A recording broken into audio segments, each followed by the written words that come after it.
The NHL is about a third of the way through its season, and this is how the points leaderboard looks so far. 20 to 10 is a group that is separated by only 3 points, with some older names mixed in with newer burgeoning stars. It includes Alex Ovechkin, Nikita Kucherov, Logan Couture, and Dougie Hamilton, as well as breakout sophomore Andrei Svechnikov. Not to mention young superstars in Austin Matthews, Elias Pettersson, Sasha Barkov, and Jonathan Huberdeau. Huberdeau, by the way, is quietly one of the best offensive players in the league. Up a level, we have Patrick Kane, Artemi Panarin, Jack Eichel, and John Carlson, who is having a ridiculous year. Moving up into the pinnacle of NHL scoring right now, we have Nathan MacKinnon, an absolute game breaker with his speed, and 2/3 of the best line in hockey with David Pastrnak and Brad Marchand. This is a who's who of the NHL, but let's keep climbing up, because there are 2 players that stand alone at the top. Separated by a 7-point cushion is Leon Draisaitl and his 50 points in 29 games, and generational talent Connor McDavid with 51. Since the turn of the century, here are the best 29-game stretches to start a season. Sidney Crosby's 2010-11 season was something special that we'll get into. Vinny Lecavalier had 45 in 2007-08. The 05-06 Ottawa Senators had one of the great lines that year, featuring a 22-year-old Jason Spezza, Daniel Alfredsson's career year, and, of course, Mr. 50 in 07. Better watch out, you better not cry, you better not pout, I'm telling you why. Douglas Murray's coming to town. Mario Lemieux is at the top with 55 points, and right below, we have Edmonton's dominant duo. Leon Draisaitl and Connor McDavid are having the best start to a season since 2002-2003. What they are doing is special, but is this current pace sustainable?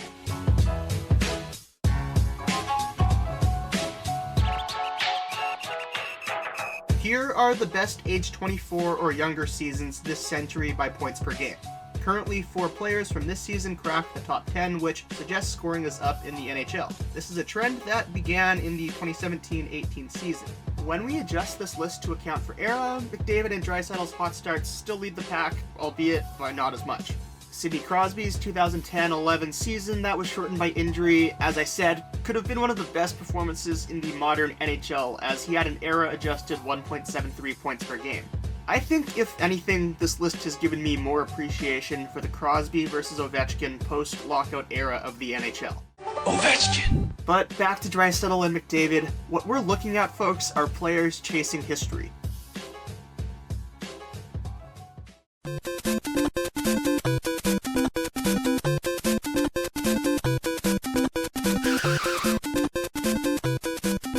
The ability that Connor McDavid has transcends the sport of hockey.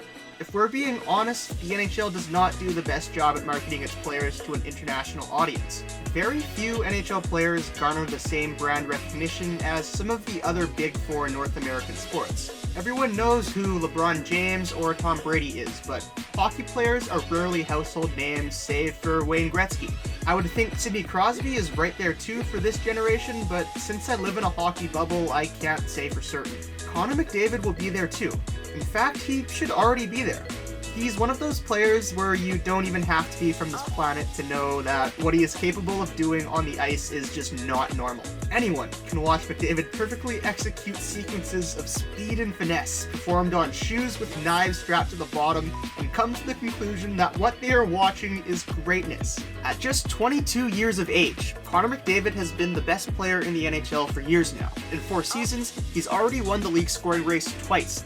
2 Ted Lindsay trophies, which is the league's MVP as voted upon by the players, and the coveted Hart Memorial Trophy, signifying the league's MVP as chosen by the media. A night where McDavid only scores 1 point is considered a quiet night, which is insane if you think about how hard it is for an NHL player to consistently put up points over an 82-game schedule. Last season, only 31 players averaged a point per game, and only 7 players were on pace for 100 points. The fact that McDavid is expected to score at least that in a full season, and anything less than that is a down year for him, should speak to just how far ahead of the offensive game he is than any other player in this league.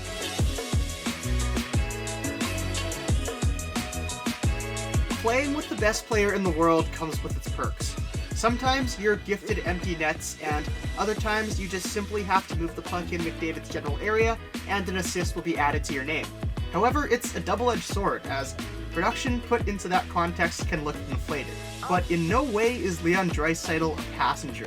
He is legitimately one of the league's brightest young professionals. The second goes higher on the chest. Aim for the heart and larynx. There. Right there. You see?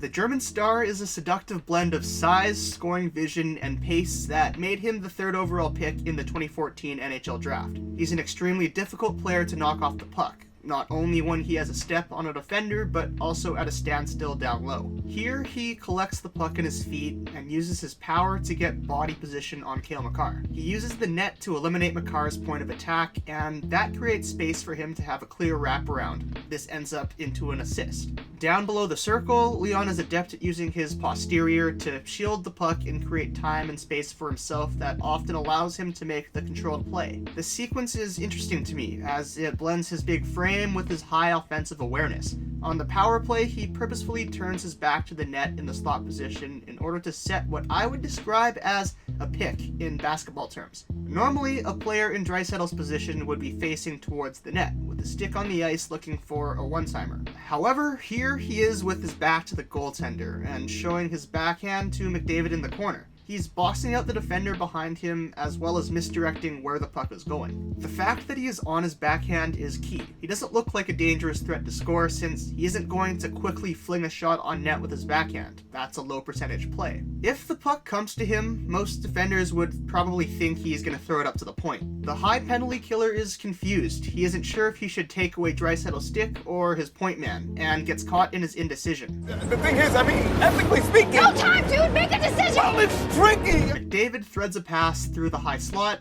Draisaitl knows that this play is going straight to the opposite point and lifts his stick to let the puck through, and Nugent Hopkins has a relatively open look at the goal. See how the defender behind Draisaitl was slow to get to RNH because he was so concerned with Leon. There is no open look without Draisaitl on this play.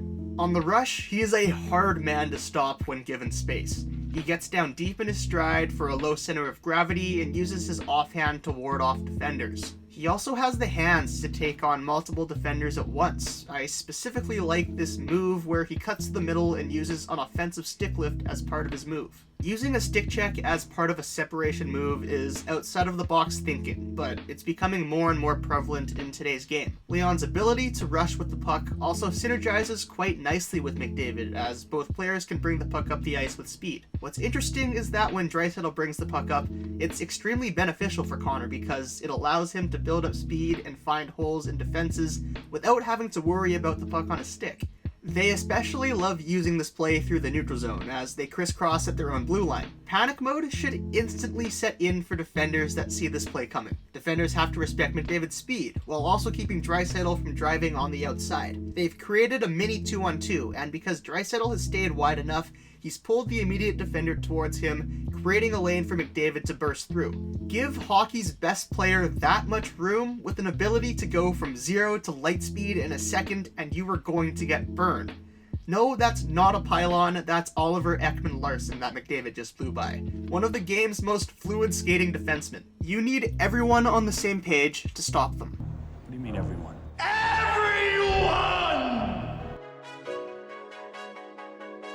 So the first question we should be asking ourselves is, will this duo stay together for the entire season? That is head coach Dave Tippett's conundrum. How do you spread depth scoring throughout your lineup without splitting up a duo that produces at a historic rate? They lead the entire league for forwards in ice time per game, 22.45 for Draisaitl and 22.15 for McDavid. But to fully show how heavily the Oilers lean upon these two for offense, we can look at their involvement percentage, or the percentage of goals that these players registered a point on. Draisaitl is at 56.2%, which is up from his already astronomically high 45.9% from last season.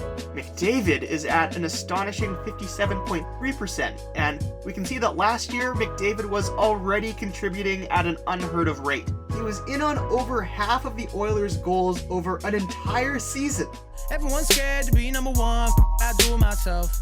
For reference, here are the involvement percentage leaders from last season. McDavid was already ridiculous last year, and he looks even more ridiculous this year. Currently, the Oilers are operating under the premise that if they can dominate the 22 minutes of hockey that this duo plays and build a big enough lead, the other 2/3 of their roster just needs to tread water and they will succeed. And how has that been so far? Together, McDavid and Draisaitl have been on the ice for 31 goals for and 20 goals against at even strength. When neither of them is on the ice, Edmonton is outscored 21-34. At even strength, the Oilers as a whole have been outscored 59-61, but have been able to negate this with their power play. They're averaging just under their 2018-19 average time on ice, and they only missed 4 games last year. Playing this much has to take a toll physically, at least one would think. However, the two have been relatively healthy most of their careers, and in the past 3 seasons, they've only missed a combined 8 games. Injuries to teammates is also another consideration, as with little depth, let's say if Ryan Nugent-Hopkins gets hurt, Draisaitl may have to play center to even things out. From an underlying numbers aspect, the hot start doesn't look as crazy as one would think. Comparing their numbers from this year to last, there's little fluctuation. Their shooting percentage is around the same mark as last year, and sure, it's staggeringly above the league's average of 9.23%, but these are 2 of the best scorers in the world. I wouldn't expect them to keep this percentage up throughout their careers, but right now they are in the prime of their powers, and anywhere between 16 to 20% seems very reasonable in a single season. Their expected goals for per 60 is actually up by almost half of a goal, which means they're generating more quality scoring chances than last year, even though they aren't generating as many shots. These are heat maps that show where unblocked shot attempts come from when either McDavid or Draisaitl are on the ice. Red means above league average and blue means below. As we can see, McDavid and Draisaitl get an extremely high volume of chances from the most dangerous spot on the ice. The other element to look at is the Oilers' top-ranked power play. Leon and Connor are both relying on the power play quite a bit more this year for their points, specifically McDavid, who has scored 43% of his points on the power play. Edmonton's power play does look like the real deal though, as they are getting a large number of shots and almost a full goal worth of quality chances over last season. So, do I think Draisaitl and McDavid can keep up this 1.75 point per game pace and topple Crosby's era-adjusted 1.73? Currently, Connor would have to score at a 1.71 pace over the remainder of the year to reach 142 points in an 82-game season. This is the amount of points he would need to tie Crosby. That's impossible, even for a computer. It's mind-boggling to think that we are a third of the way into the season and I'm even considering it, but honestly, I think there's a good chance. These are 2 of the best players in the world playing together for over 22 minutes a night with the league's top power play unit. Yes, absolutely a hell of a lot needs to go their way, but these 2 have as good of a shot as any. This is what greatness is. It's LeBron James beating the Golden State Warriors in 7 games. It's Tom Brady and the Patriots coming back from a 28-3 deficit in the Super Bowl. It's about accomplishing the incredible. And I, for one, can't wait to see what they do next.